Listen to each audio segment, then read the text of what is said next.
యువతకు ఉద్యోగాలు, నిరుద్యోగ భృతి ఇవ్వమంటే గంజాయి, మద్యం సరఫరా చేస్తూ తాగండి, ఊగండి అన్నట్టుగా ప్రభుత్వం వ్యవహరిస్తోందని తాడిపత్రి మాజీ ఎమ్మెల్యే కేతిరెడ్డి పెద్దారెడ్డి విమర్శలు చేశారు.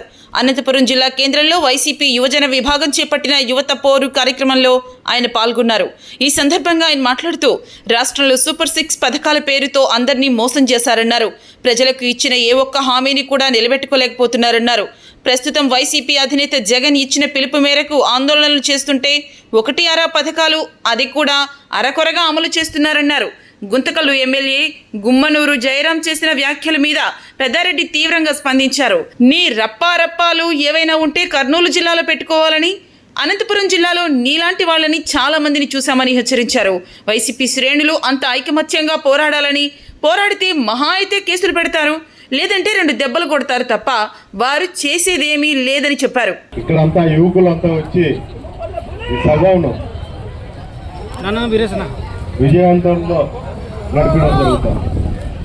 అంతేకాదు 2024లో చంద్రబాబు నాయుడు ప్రచారం వచ్చినప్పుడు సూపర్ 6 అని ప్రజలను, మహిళలను అందరినీ కూడా మోసం చేయడం జరిగింది. చేయుతో వచ్చి మీ ఇంట్లో ఎంతమంది మహిళలు ఉంటే అంతమంది కూడా ఇస్తామని చెప్పారు. అది బాగా ట్రోల్ అవుతుంది. రామానాయుడు గారు ఇప్పుడు మంత్రి పదవి తీసుకొని అతను ఫ్యామిలీ బాగా హ్యాపీగా ఎంజాయ్ చేస్తున్నారు. కానీ ఏ మహిళకు కూడా ఇంటింటికి 15,000 ఇలా ఒకరికి ఇస్తేనే మేలు, ఆయన ఒకరికి కూడా ఇచ్చే పరిస్థితి లేదు. ప్రతి ఇంట్లో కూడా నీకు 15,000, నీకు 15,000, నీకు 15,000 అని చెప్పి రామానాయుడు గారు చెప్పారు. ఆయన కూడా నీతులు చెప్పి ఈరోజు ముఖం చాటేస్తున్నారు వాళ్ళ కాన్స్టిట్యున్సీలలో. ఈ విధంగా తెలుగుదేశం నాయకులందరూ కూడా ఆ రోజు చంద్రబాబు నాయుడు చెప్పిన హామీ నిలబెట్టుకోవాలి.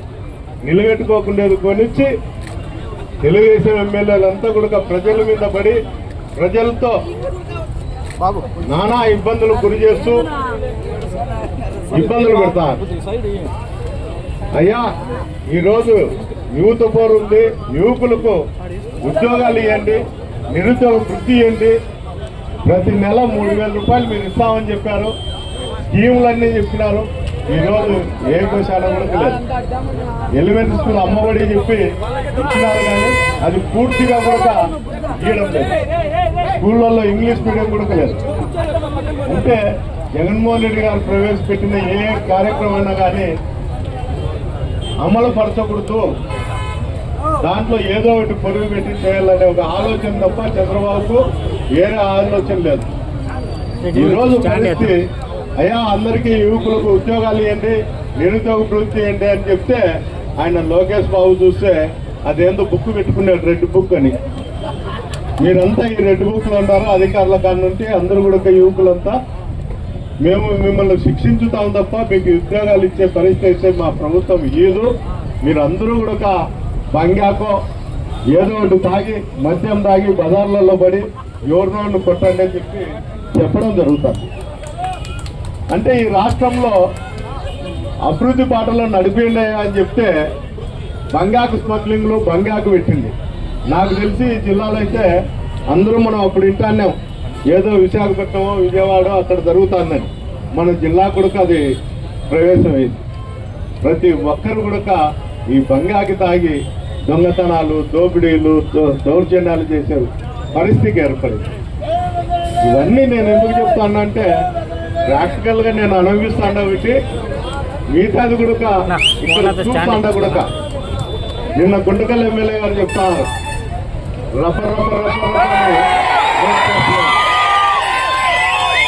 అయ్యా జయరాం గారు, ఈ జిల్లాలో మంచి మంచి నాయకులే పోయినారు. కర్నూలు నుండి వచ్చి అనంతపురం జిల్లాలోకి వచ్చి ఏదో చంద్రబాబు పుణ్యాన నీకు టికెట్ వచ్చి గెలిచిండొచ్చు, కానీ ఇక్కడ నీ రబ్బరప్పలు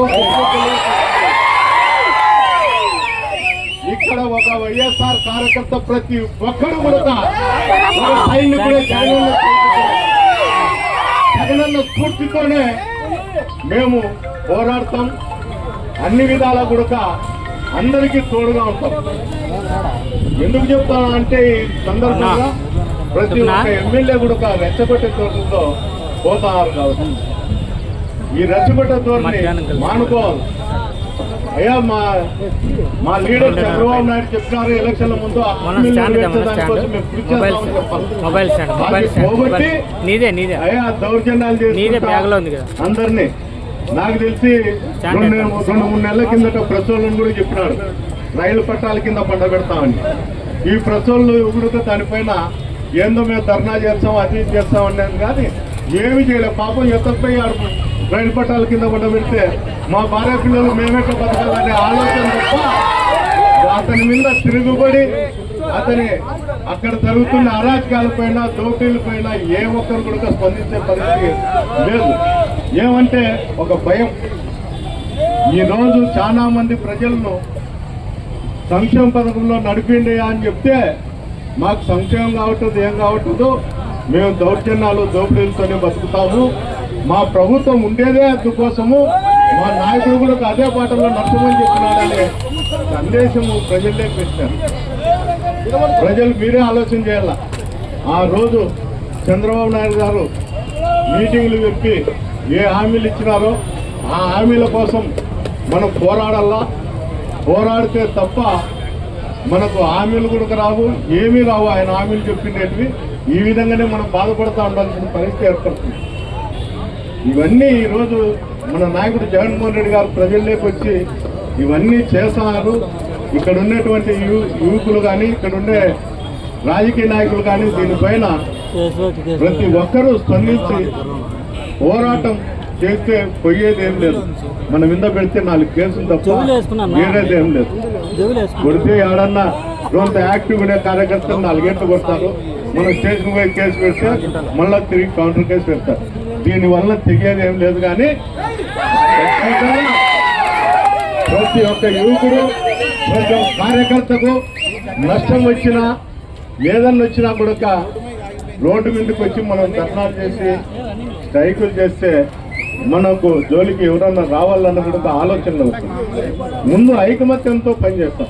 మనకు ఎన్నెన్ని ఉండొచ్చు, కనీసం మన ఆలోచన ప్రకారం ప్రతి ఒక్కరూ ఐకమత్యంతో మనకు నష్టం జరగకోకుండా ధర్నాలు చేస్తే తప్ప మన సంక్షేమ పథకాలు కానీ మన కార్యకర్తలకు జరిగే అన్యాయం పైన కానీ న్యాయం జరుగుతుందని సందర్భంగా తెలియజేస్తూ ఈ అవకాశం ఇచ్చినటువంటి ప్రతి ఒక్కరికి కూడా ధన్యవాదాలు తెలుపుకుంటూ సెలవు.